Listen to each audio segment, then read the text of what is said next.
Hello, welcome to my channel. You're watching What Helen Reads and I'm Helen, and today I've got another Mafia Romance Monday video for you.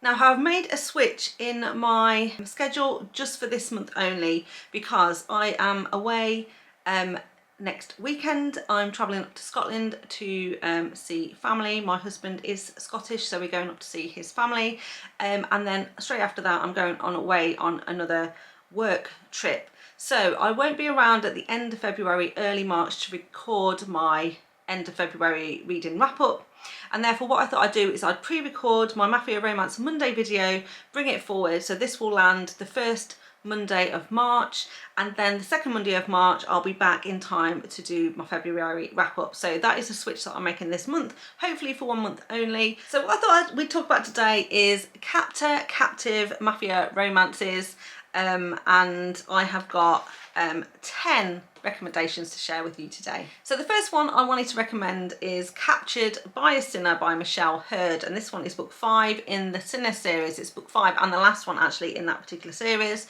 In this one we're following a Russian Bratva hero, Victor, and his captive is Rose. Now we met Rose in book 1 of this series because all of the heads of the mafia in sort of North America are part of this priesthood, and the priesthood got together in book 1 to help Nikolai out, and they actually ended up taking out kind of one of their sort of rivals. These people that they ended up unaliving were actually the granddad and the uncle of Rose, and Rose was basically living in their house with them at the time that this attack took place. And when Victor basically casts his eye on Rose, he decides that he is going to spare her life, not unalive her, and in fact take her back to his house and keep her captive. Now, at the time when he meets Rose, he doesn't know quite how old she is, but she's definitely younger than 18. And so he basically at first decides that he's going to keep her until she turns 18, just for safety, just because, you know, he feels guilty that he's taken out her only living relatives. And he thinks, no, once she's 18, then I'll let her go. But until then, I'm going to keep her captive, completely for her safety, so that she's got someone to look out for her. But when he finds out there's only 5 days to go until she turns 18, he decides that that is not possibly going to be long enough, because he secretly is very much attracted to her, and he decides that she's going to have to wait till she's 21 before he'll release her. So he's got 3 years and 5 days where he now has this time to try and convince Rose that she shouldn't leave at all and in fact stay with him. It's clear from the beginning that he really likes Rose, but he's an upstanding, honourable sort of person. He doesn't push himself on her, he just wants to keep her safe, but she's very much a captive in his house, and she's not happy about this at all. She fights him at every turn, and as we've gone through the series, we've seen that Victor is constantly struggling with Rose because she is a firecracker and constantly trying to escape, cause him trouble, and refuses to basically to even try to get to know him a bit better, because he's, like I say, he's desperately hoping that she'll decide that she actually does want to stay with him after all. Of course, what happens is that she does turn 21 finally, and she's still adamant she wants to go, and Victor has to concede defeat and let her leave. And then obviously a series of events happen, which means that Victor may or may not have to go and rescue her and bring her back, and she kind of sees the error of her ways. But I absolutely love this one. Like I said, we've been working up to this relationship for some time.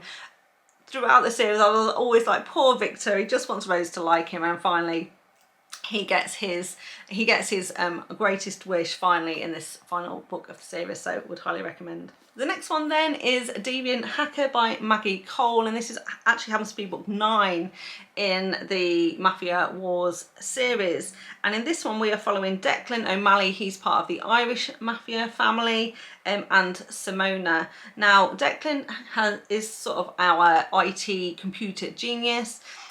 He normally stays behind his computer. He helps with surveillance, stocks and shares, monitoring people on the internet, digging dirt up on people, that sort of thing. Now there's been a whole plot and backstory in this one around setting up a company and securing a lot of finances so this O'Malley family can get out of the mafia business completely and go legitimate with their funds. And to do that, Declan has had to do lots of magical wizardry on his computer. Now, one of the problems is that there is a rival sort of hacker that seems to be beating him and putting in code that is disrupting what Declan is trying to do.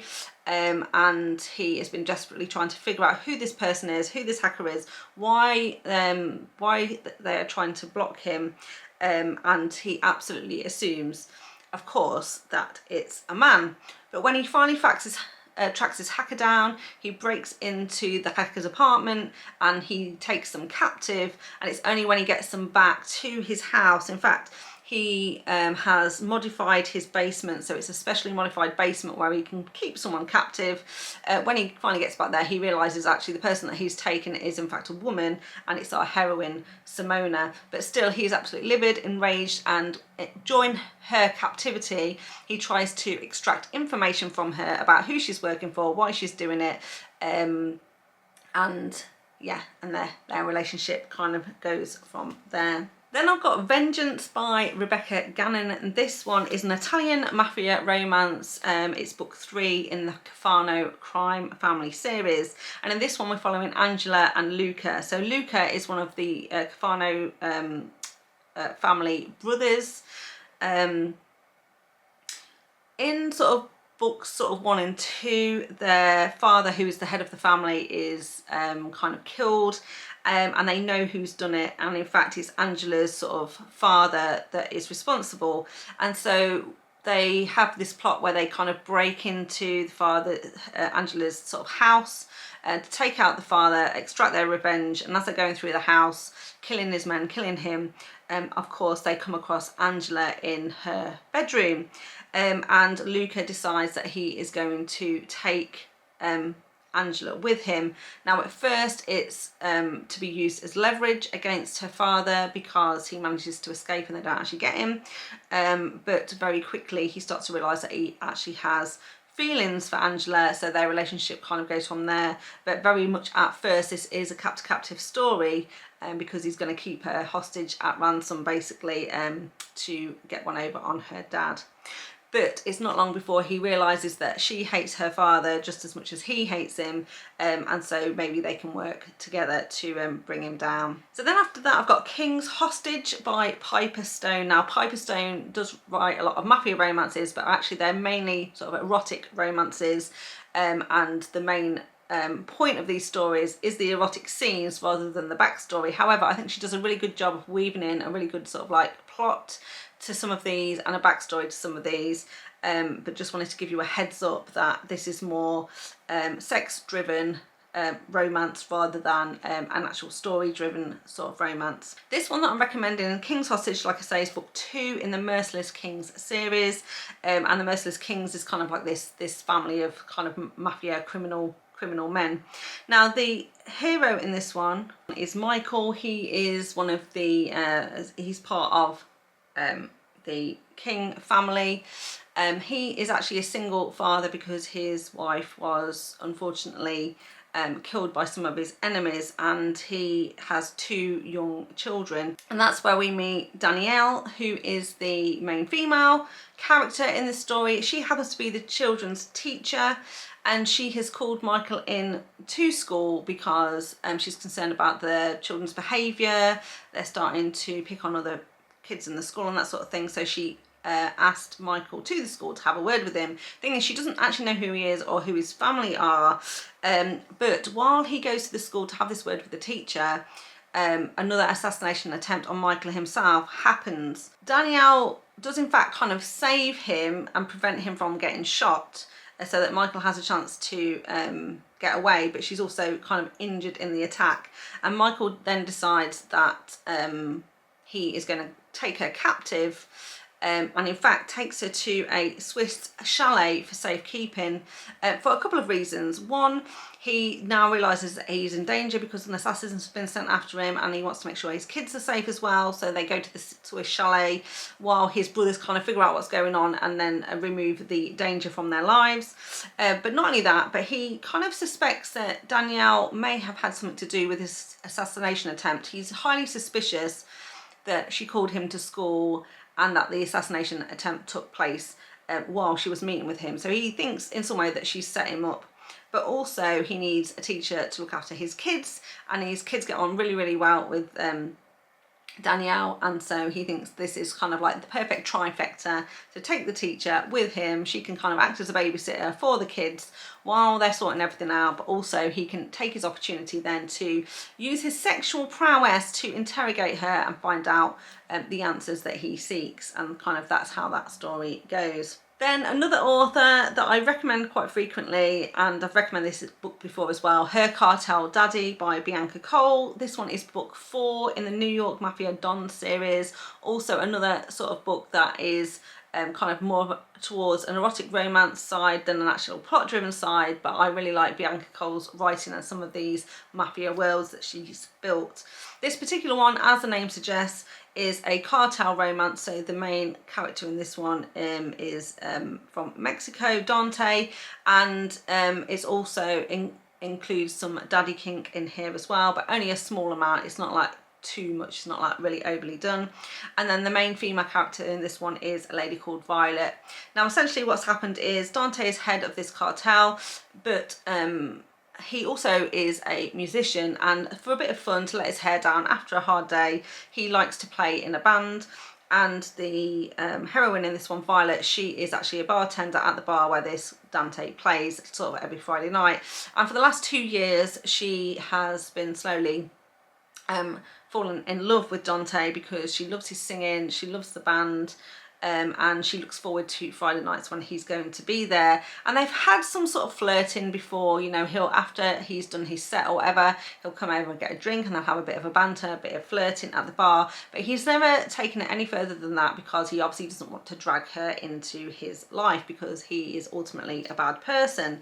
Still, one day Violet witnesses something she shouldn't. She in fact witnesses Dante killing someone, and then Dante cannot risk the fact that she's not going to tell on him or go to the police, and so he makes a snap decision that he's going to take her and keep her captive until he figures out exactly what he's going to do with her. By rights he should actually kill her because she's a witness, and he should remove her from the situation, but he likes her so much. They've had, like I say, this great chemistry for a couple of years now, and he just can't bring himself to pull the trigger, and so the only thing that he can do then is to keep her captive and hope that she'll come around and he can force her to marry him. Then I've got Thief by A Zavarelli, which is book 5 in the Boston Underworld series, and in this one we are following Nikolai, who is part of the Russian mafia, and Tanaka, who is an Italian mafia princess. She's also a ballet dancer, and her whole passion in life is ballet and dancing. Now she comes into Nikolai's path because her father owes, so the Italian mafia owes the Russian mafia quite a lot of money, and they decide that they're going to take Tanaka as payment, and so they do that, and therefore Nikolai keeps her captive and their relationship goes from there as well. Lots of twists and turns in this one. It's quite a good story, quite a good plot because of some other things that are going on, some other mafia politics trying to get in the way, but Nikolai is not going to be deterred from his feelings towards Tanaka, and he is ultimately going to get what he wants. So really love that series overall and would recommend Thief. The next one on my list is The Hitman by C Hallman, and this book is part of the Heaven and Hell series. Now it's kind of a compilation of different books written by different authors that all revolve around this sex club, and it's got heaven and hell elements, and the heaven part of the club is a nice part of the sex club. The hell part is a bit more dark, a little bit more dark desires go on in that part of the club, and in fact there is a book called by Adelaide Forrest called Wrong that is part of this series, which was actually banned.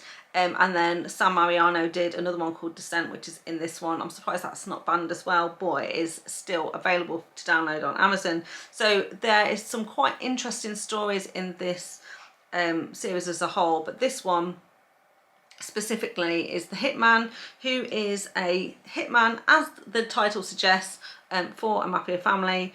Essentially he goes to the club in order to take out his next victim, and one of the workers at the club, Monroe, she witnesses what he's done, and then again he has a decision to make about whether or not he removes her from the situation as a key witness, or whether he's going to take her captive. And he is very intrigued by her, so he decides that he is going to take her captive, and he's not 100% sure what he's going to do with her. He just knows that he doesn't want to eliminate her completely.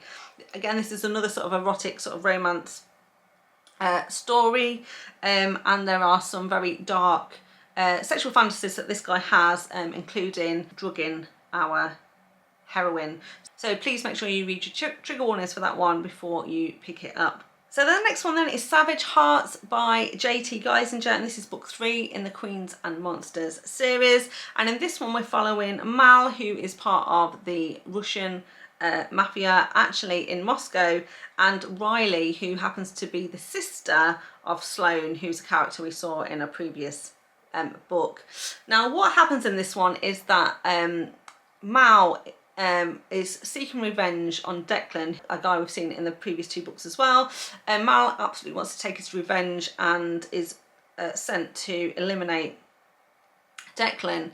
Now when he does, he obviously does a little bit of recon work before he actually takes his shot, as it were, and he happens to see Riley as she's going to see her sister and Declan at the start of this book. Now he completely mistakes Riley for a poor girl that Declan has just picked up off the street and is clearly going to be using and abusing her, and Mal makes this horrible decision that he's going to attempt to rescue Riley. Now he doesn't really give her a chance to say, hey, like, there's nothing going on here, I am Sloane's sister, this is why I'm here, and they're not doing anything untoward to me.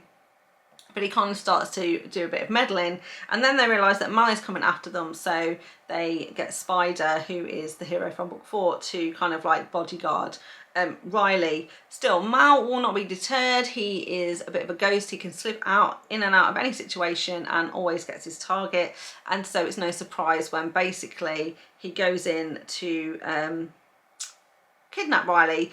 He thinks he's rescuing her, but as a result she's actually hurt in the crossfire and she gets shot, and then Mal panics and like takes her, and he makes sure that she gets the medical treatment that she needs, and then decides that he's going to take her back with him to Moscow, and in fact ends up taking her to a couple of hours outside of Moscow to kind of his cabin in the woods, if you like, where he's going to nurse her back to health but also keep her captive, not let her go, while he's going to figure out what he's going to do basically, and their relationship goes from there. It's very, at first obviously Riley wants to leave, but very, very quickly she decides actually she really likes it where she is and she isn't too keen on escaping. So I absolutely love this one. Mally's a fantastic character, and this whole series is great. JT Geisinger's writing is brilliant, and I always love the banter and the conversations between the characters and kind of how it all goes down. Very, very sexy hero indeed, so would highly recommend. Then moving back to another sort of psychopath hero, I'm recommending Run, Posy, Run by Cate C. Wells, and this is book 1 in the Under Boss Insurrection series. Now in this one we are following Posy, who is our main female character, and Dario, who is the main sort of hero in this one, and he's our psychopath. Now he works for a mafia organisation. He's extremely intelligent and kind of is the one that's really pulling all of the strings. He's a mastermind behind everything that goes on, and very, very valuable to the mafia. Now he's got this girlfriend, Posy. He doesn't really, because he's a psychopath, he truly doesn't seem to have any feelings, and really he's just got this girlfriend just for kind of having a girlfriend, not really because he is emotionally attached to her in any way.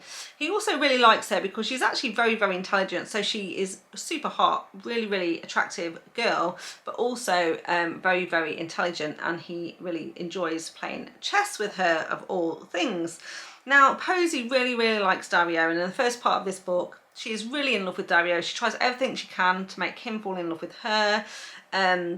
Even though he's a little bit mean to her, mistreats her a little bit, but she overlooks that because she is a girl that's come from nothing, and he makes her feel amazing. He lives in a really nice place and she gets to live there, and he buys her nice clothes and all of that sort of stuff, and she really, really wants to make a go of this and make it work. The thing is, a couple of years prior, she was tricked and manipulated into appearing on a sex tape, and now the person who housed this footage sets her up and sends the footage to Dario and makes it look like she has had an affair and slept with someone behind his back. And of course, when he sees this, he's absolutely livid, doesn't give her a chance to explain, and in fact tells her that she has just got an hour to grab some things, get out, and if he ever sees her again, he is going to kill her. So basically, this is where the title of the book comes in, Run, Posy, Run, because he's basically saying run as fast and as far as you can, because if I catch you,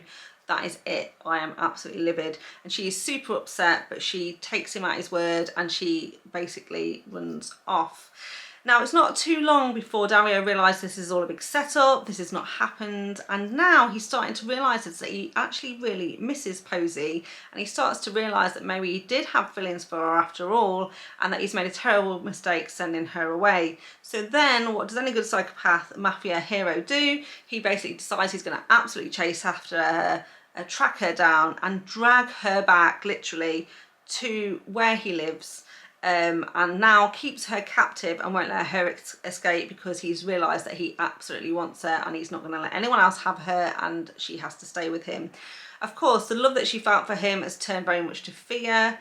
She's realised his true colours. She now doesn't really want to be with him, but now she's trapped and she is held captive by him, and he forces her to, you know, continue to play chess with him and all of that good stuff. And over time, she kind of starts to then learn more about him, and as she starts to uncover more truths about him, then her feelings start to change once more. But really, really liked this one, would highly recommend. And then the last one, I have got Kristoff by Measha Stone. This is novella length, so it's a very short one if you want to read a quick captive sort of romance. This is also another really dark romance, so absolutely check your trigger warnings.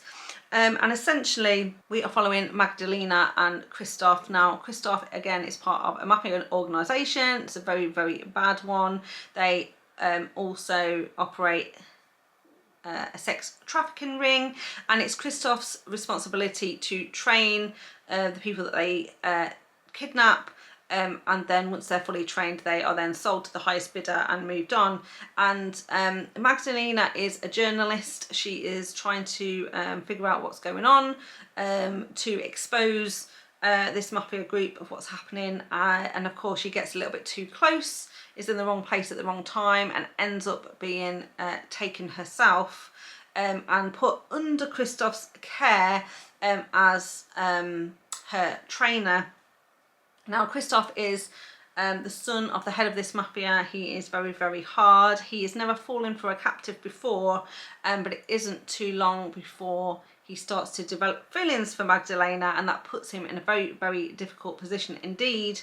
And it's very interesting to see how they are going to extract themselves from this terrible situation. Magdalena does go through some very horrific things while she is being held captive by this group, but like I say, as Kristoff develops feelings for her, he's going to figure out a way that he can make sure that she escapes. So there we have it. That's 10 mafia romance recommendations that involve captive situations. As I said, a couple of these lean towards being more erotic romances, and a couple of these are particularly dark romances.